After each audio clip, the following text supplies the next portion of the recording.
gentleman near Kimbrough who was a prominent attorney in Greenwood, named for his grandfather.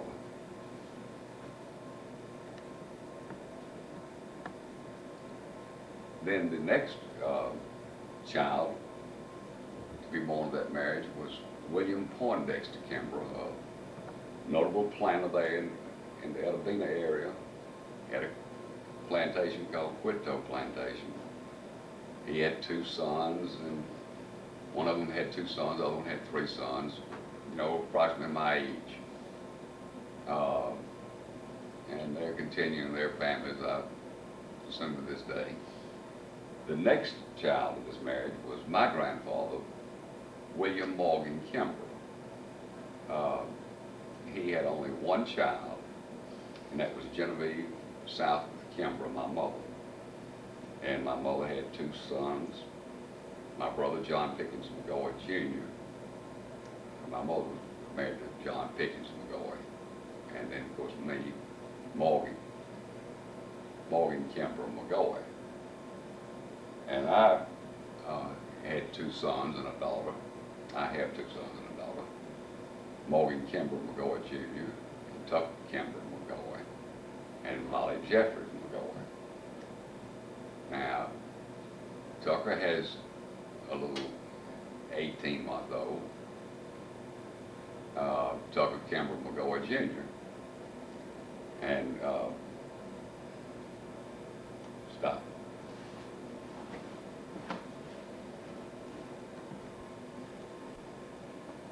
All right, I'll stop for a minute, and as I say, I've got my son Tucker Kimbrough McGeoy, and Morgan Kimbrough McGeoy has 1 child, Megan McGeoy.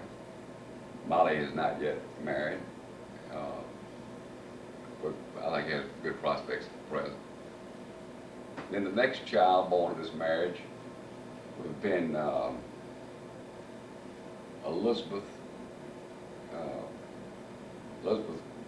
Kimbrough. She later married